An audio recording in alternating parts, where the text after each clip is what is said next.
کو ایکسیپٹ کر چکے ہیں.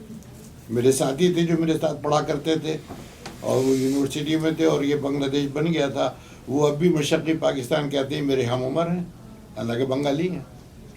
تو ہم یہ جو بات, یہ پاکستان کی خوبی ہے کہ حالانکہ ہم وہ جنگ ہار گئے, ملک ہم سے علیحدہ ہو گیا, لیکن بہرحال وہ ہمارے ہی آدمی ہیں, ہندوستان کے لوگ بھی ہمارے آدمی ہیں. تو یہ ہم اس قسم کے فرق سے ہمیں اوپر اٹھنا چاہیے, اور یہ صرف شاعری کی محفلوں سے ہوتا ہے.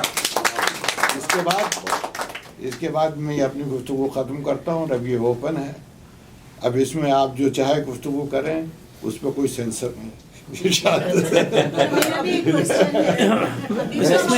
میں اس میں ایڈ کر دوں جی, سوری جو بس میں وہ چاہ رہی تھی, آپ کو مینشن آپ نے کیا تھا کہ فیض صاحب نے اور محی الدین صاحب نے, مخدوم محی الدین نے ایک ہی مصرے کے اوپر تباہ آزمائی کہ وہ میں لے کر آؤں گا. وہ مجھے اگر آپ مجھے ٹیکسٹ کر دیں اگلی اس کو کہ کہتے ہیں جب محفل سے پہلے آپ مجھے ٹیکسٹ کر دیجیے گا, وہ میں لے کر آؤں گا. تو اس میں آپ یہ دیکھیں گے کہ یہ دو بڑے شاعر کس طرح ایک مصرے کو ہینڈل کرتے ہیں, اور اس میں خوبصورتی جو ہے وہ ان کے الفاظ کے چناؤ میں بھی ہے, اور ایک ہی خیال میں بھی.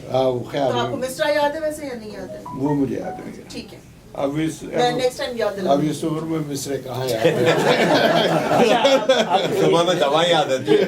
یہاں پہ آپ نے بڑی اچھی وضاحت کر دی وہ جلا وطنی کے بارے میں, کیونکہ یہ ایک سیلف پٹی کا ہے.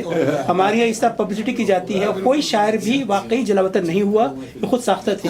اور آپ ذرا مشتاق احمد یوسفی کی آخری کتاب میں ذکر ہے, فیض احمد فیض کا کیا عیاشی سے لندن میں رہتے تھے یہ, کہ وہ اگر پارک میں بھی جاتے تھے تو سوٹ پہن کے جاتے تھے. وہ کوئی جلا وطنی نہیں تھی, کچھ نہیں تھی, سب عیاشی سے رہتے تھے. اور ہر کوئی جلا وطن لندن میں ہوتا ہے.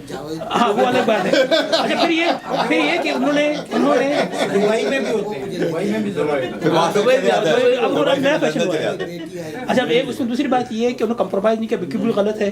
کمپرومائز ہمیں سب سے زیادہ ان کا ذوالفقار علی بھٹو کی حکومت میں نظر آتا ہے, کہ جب سارے سرخے لیفٹسٹ نے بھٹو صاحب کو چھوڑ دیا تھا ان کی پالیسیوں پہ, لیکن انہوں نے کوئی سرکاری نوکری تھی, مجھے یاد نہیں رہا کس نوکری پہ, یہ پیپلز پارٹی سے بہت قریب تھے, لیکن انہوں نے وہ نوکری نہیں چھوڑی. ان سے اعتراض بھی کیا, ان کے جو